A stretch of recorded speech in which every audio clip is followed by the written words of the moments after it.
welcome back to the deep dive. I want you to do something for me right now. Wherever you are, maybe you're commuting or maybe folding laundry or just staring at the ceiling. Right. I want you to take a breath, a real one. Just let your shoulders drop away from your ears. Yeah, we are going to slow things down today. We really are. We are going for a very specific vibe. Because usually on this show, we are rushing through data. We're dissecting the latest tech trends or geopolitical shifts. We're usually sprinting. But today is different. Today we are stepping into a time capsule. Exactly. I want you to picture the setting because the atmosphere really matters here. It's a Monday night, July 31st, 1967. The summer of love. Right, the summer of love is happening out there in the world, but we aren't at a festival. We are in a dimly lit, probably somewhat stuffy apartment in Elmira, New York. Just a normal living room. Yeah. There's a husband and wife, Rob and Jane, and there are two guests with them, a woman named Venice and a young guy named Peter. And then there's a voice filling the room that doesn't quite belong to any of them. We are, of course, talking about the Seth Material. Specifically, we're doing a deep dive into session 357. Before we unlock this capsule and figure out what on earth is happening in that apartment, I do have to give our mandatory disclaimer. This podcast will be distributed free of charge on all major platforms for educational purposes. We are here to learn and explore. To question the nature of reality. We aren't gurus. We're just curious explorers with a stack of transcripts. And we need to give credit where credit is due. The source material for today's deep dive comes from the early sessions, Book 8 of the Seth Material. The date of record, as you mentioned, is July 31, 1967. And this is published by the New Awareness Network. So if you're a fan of the strange, the metaphysical, or just really granular, high-fidelity storytelling, you are going to want to check out the full books. You can find them at sethcenter.com/the early sessions. Seriously, go to the source. We're just the map makers. The books are the territory. Always go to the source. There is so much nuance in the original text that even a deep dive like this can't capture every single syllable. No, it really can't. Okay, so here's the setup. We have Jane Roberts, who enters a trance state to speak for this entity known as Seth. And in this particular session, we have these guests. And the vibe, well, it starts with something surprisingly primal. We have three main pillars we're going to look at today. It's a strange triad, isn't it? It really is. We have a young man obsessed with fire.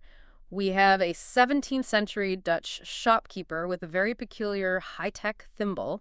And then we have a theory of time that compares the entire universe to a cosmic flower. It's a wild ride. Yeah. We are going to go from pyromania to quantum mechanics in the span of an hour. Yeah. But let's start with the room. We have this young guest, Peter. And apparently Peter just cannot stop staring at the fire in the fireplace. It's a very human thing, isn't it? Staring into a flame. It's basically TV before TV existed. Right. But for Peter, it seems to be a bit of a defining trait. He's locked in. Now, in a normal context, if you have a young guy who comes over to your house and is just obsessed with the fire, ignoring the conversation, you might be thinking, oh, hide the matches. Yeah, you'd assume a pathology. A behavioral issue. Exactly. You might be thinking about a rebellious streak or something destructive, maybe pyromania. But Seth takes this in a completely different direction. He does. He doesn't look at Peter and see a troublemaker.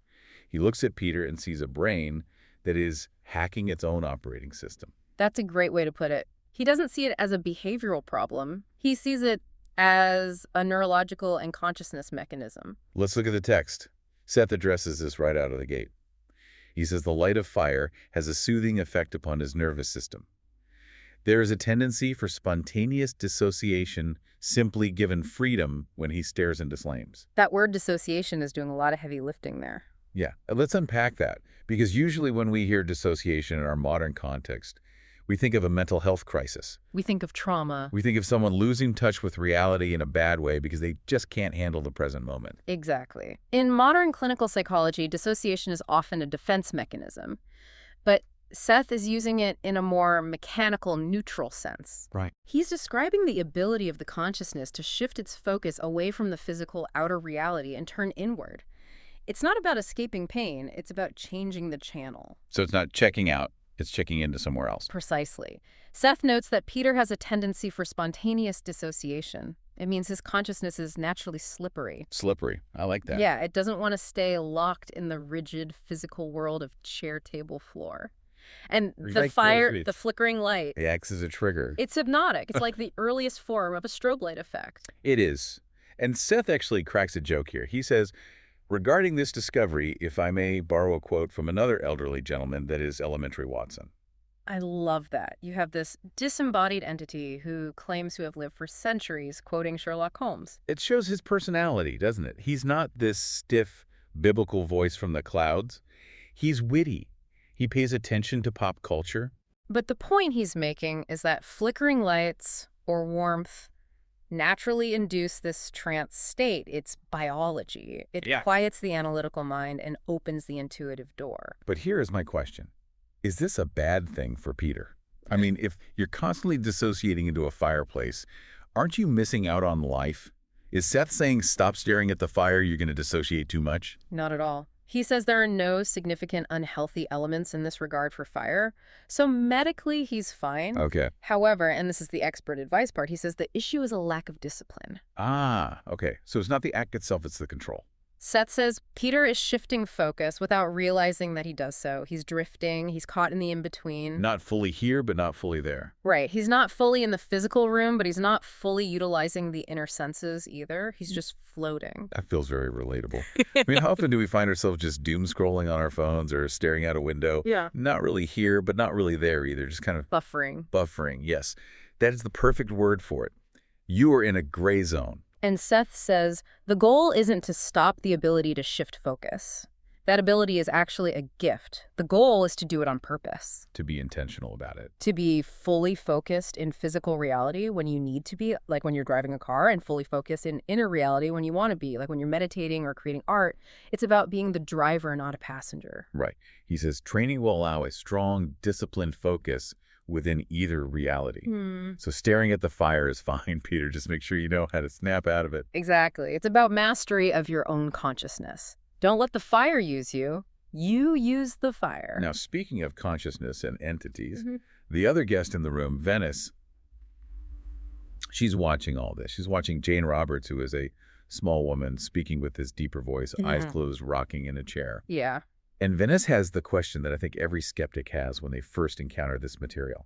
Is this just you question? Right. Is Seth just Jane's subconscious? Is this just a performance? Is she just a really good actor? Venice doesn't even say it out loud initially, but Seth picks up on the vibe. He reads the room literally, and he addresses the mechanics of what is happening. This brings us to the nature of the messenger. I find this fascinating because Seth doesn't get defensive. He doesn't say, how dare you question me? He gets technical. He treats it like an engineering problem. He does. He explicitly states, I am not the subconscious of our friend Rupert. Now, just for context, Rupert is the name he uses for Jane's greater entity, or her male aspect. Okay, so if he's not her subconscious and he's not a hallucination, what is he? How does he define himself? He defines himself as an energy personality essence. He says he is a personality who does not now operate within the physical reality. Not now operate, implying he once did. Yes, and we'll get to that. He has been human. He has been physical. But he has evolved past the need for a physical body. But to communicate with us, he needs a bridge. I like that image. A bridge. It's a cooperative venture. He says Rupert and I engage in a cooperative venture, truly a psychological gestalt. Gestalt. That's a specific word. It means the whole is greater than the sum of its parts. Exactly. It's not possession. I think that's the biggest misconception. People think channeling is like a demon kicking the driver out of the car and joyriding. Right, it's like something out of a horror movie. But Seth describes it as a merger. They are meeting in a dimension that is neither here nor there. Seth projects a portion of his reality down, and Jane projects a portion of her reality up. It sounds like a handshake. A psychological handshake. And Seth explains the mechanism of speech, which is mind-blowing. He says he sends impressions using inner senses. These aren't words initially. They are non-verbal concepts. They are like zip files of pure meaning. So he beams a concept, and Jane has to decode it. Jane's nervous system has to translate those non-verbal impulses into English vocabulary. She has to match the concept to the closest word she knows. That explains why, if you listen to the original tapes, Jane sometimes pauses or searches for a word. It's an act of translation.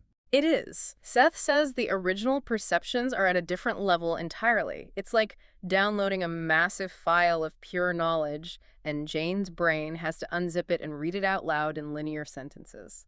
That is a wild concept. It really reframes the whole channeling thing from something spooky to something almost technological, biological technology. It respects the medium. It acknowledges that there is a filter. And it explains why Seth sounds like Seth, but uses Jane's vocabulary.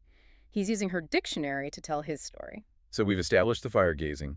We've established who Seth is and how the tech works. Now Seth decides to flex a little bit. He decides to give Venice, the guest, a look into her own history. This is where I think the deep dive gets really interesting for history buffs. The time traveler's ledger. This is where the specific details get crazy. Usually when people talk about past lives, it's very vague.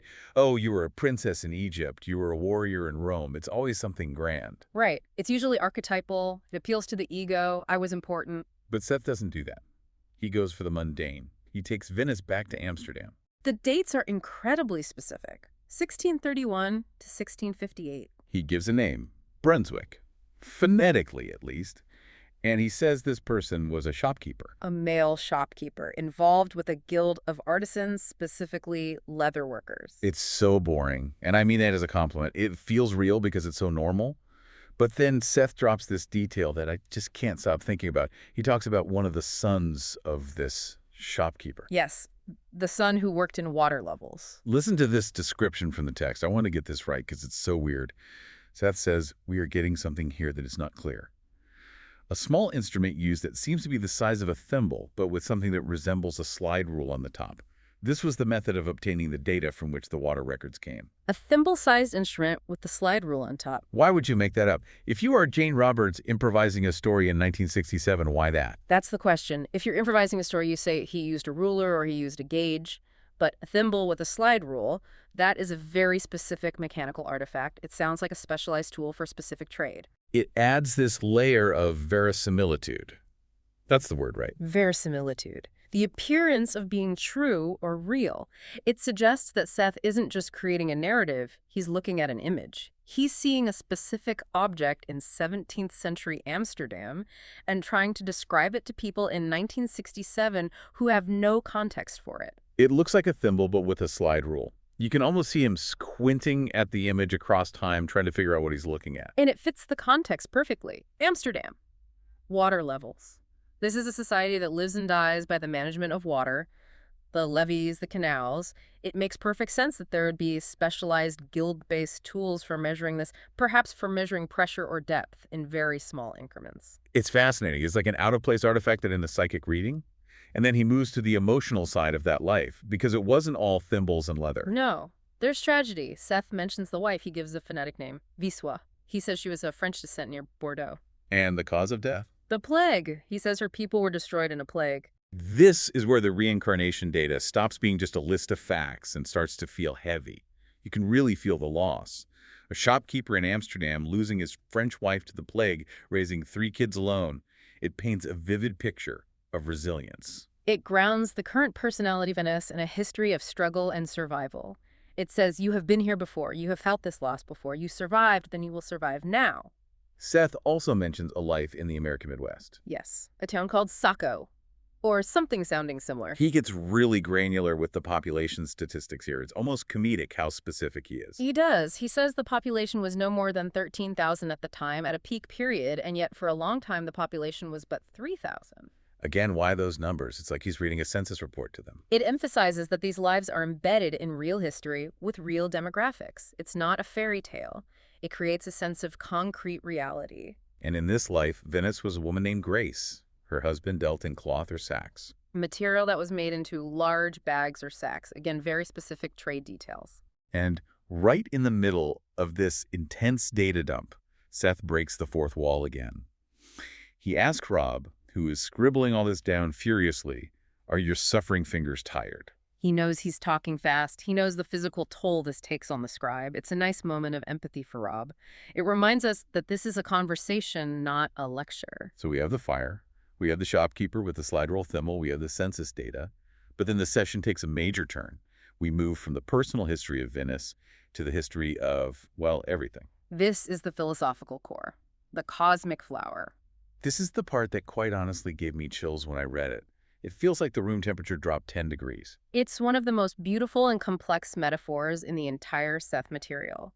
It's where he stops playing with details and starts revealing the architecture of the universe. Seth starts by defining energy. And he doesn't say energy is power or lightning. He says think in terms of energy being action. Energy is action. It must move. It cannot be static. If it stops changing, it ceases to exist. Existence is change. And then he drops the bomb. I want to read this quote in full because it's just poetry.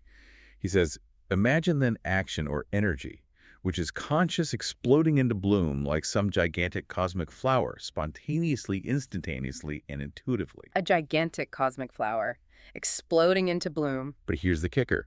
He says you, however, would view this in slow motion, so that eons of time would seem to have passed. This is the core of Seth's philosophy on time, simultaneous time.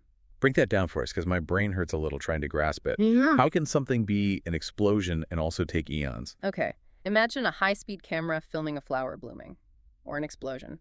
In our reality, we see it as a linear process. First the bud, then the sepals open, then one petal uncurls, then another. It takes time. Past, present, future. The bud is the past. The open flower is the future. Right. Linear. Monday, Tuesday, Wednesday.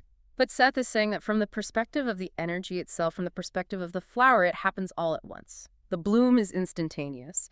The bud, the opening, the wilting, it all exists simultaneously in one explosive moment of being. So time is just us watching the explosion in super slow motion. Exactly. We are perceiving the action of the universe petal by petal. We call one petal 1631 Amsterdam and another petal 1967 New York. But on the plan, they are just different parts of the same simultaneous structure. They are neighbors, not ancestors. That completely changes the idea of reincarnation, doesn't it? It flips it entirely on its head. We usually think of reincarnation as a relay race. I run a lap, I hand the baton to the next life, they run a lap. Sequence, cause and effect. If it's his flower. If it's a flower, then the shopkeeper in 1631 and Venice in 1967 are existing at the same time. They're just different petals on the same soul. The personality that you have now is simply the flower of the moment. That's what he says. And he adds, not realizing that it has the knowledge of its own past histories, and all of this would be but one cosmic flower. So we are all connected, not just to our own past lives, but to the whole structure. This is where the moral implication comes in. And I think this is the most important part of the deep dive. Seth says the expansion of consciousness automatically leads to the knowledge that every consciousness is connected to every other, and that any harm to one is harm to all. Because we are the same plant. Because we are the same action, Yeah. the same energy. If I hurt you, I am hurting a part of the same structure that sustains me. It's not just a moral rule, it's a law of physics in Seth's view. Separation is the illusion. Connection is the reality. That is heavy. It's beautiful, but it's heavy. It makes you look at the person across the subway aisle a little differently. If you poke them, you bruise yourself. It should make you look at them differently. It removes the separation. Yeah. And it also removes the fear of death. As Seth says, energy can never be lost, but only change its form. The flower changes shape, but it never disappears. I feel like we need to sit with the cosmic flower for a second. Now, because this is a deep dive and because the universe has a sense of humor, we have to swing the pendulum back. We've gone to the cosmos. Now let's go back to the apartment and let's talk about the snickering jet. Poor Peter. We go from the sublime to the ridiculous. So Peter the fire gazer, he has a burning question, pun intended. He doesn't want to know about the nature of time. He wants to know, will he get a free ride on a Learjet? It's such a 1967 question. The Learjet was the ultimate status symbol back then. It was the Gulfstream of its day. It's very specific. He has a chance to fly home on a Learjet without charge, and he wants to know if it's going to work out. He wants Seth to be his magic 8-ball. Outlook good. And Seth finds this highly amusing. He calls it a snickering jet. I presume that is a snickering jet, we shall see. What does he mean by that? I think he's poking fun at the triviality of a question compared to the cosmic flower he just described. I just explained that you are an eternal, multidimensional being and you're worried about plane tickets. But he also refuses to answer. This is important. Why does he refuse? He knows the answer right. He's seeing the future petals. He's outside of time. He implies that he could know. He says there are many occasions when a glimpse into your own future will be of benefit and then you shall have them.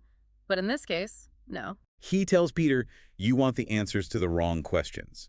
You want me to deprive you of experience that you need. You shall not get in the habit of having me tell you what will happen. This is a core tenet of the Seth philosophy. You create your own reality. If Seth tells you, yes, you will get the jet, or no, you won't, he is taking away your agency.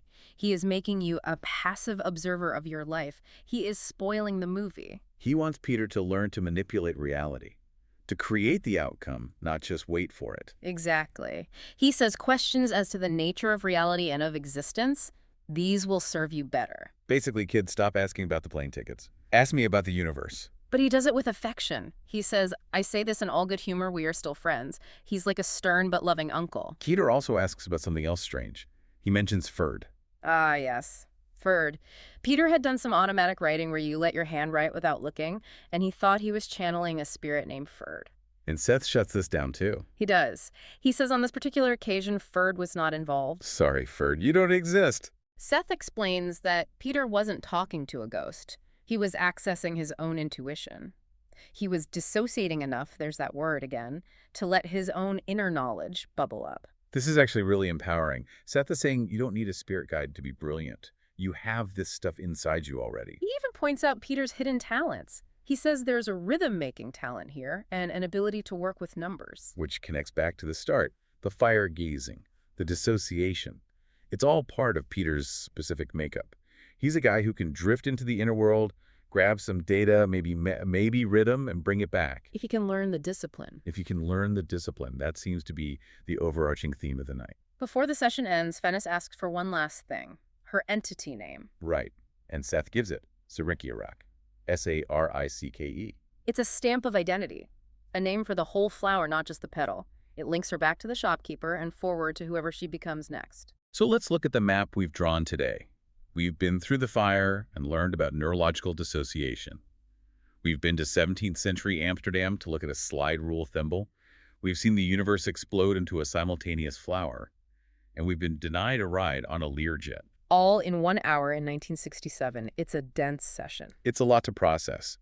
But if there's one takeaway, one thing to carry with you, what is it for you? For me, it's the flower. The idea that we are not isolated moments in time. We are part of a simultaneous blooming event. It makes the world feel bigger, but also more intimate. It means the past isn't gone. It's just elsewhere on the plant. And for me, it's the thimble, the slide rule thimble. It's a reminder that reality, whether it's 1631 or today, is made up of these tiny specific details. And maybe, just maybe, there's a part of us that remembers them all. It validates the idea that these aren't just stories, they are memories. A chilling thought, in the best way. So here's my question for you listening right now. If time is an illusion, if you are a cosmic flower, what are your other petals doing right now? What are you doing in another dimension, in another time, at this very second? Are you staring into a fire? Are you measuring water levels? Are you snickering at a jet? Maybe. If you want to dive deeper, and trust me, we only scratch the surface of the surface, you need to study the original books. This was just session 357, but there are hundreds more. Visit the New Awareness Network website. Go to the bookstore. The URL is sethcenter.com/the-early-sessions. Support the preservation of this material. It's a goldmine of consciousness studies, history, and philosophy. Absolutely. It's a library of the mind. Thank you for stepping into the time capsule with us. Take a breath. Come back to 2024. It was a pleasure. See you in the next reality.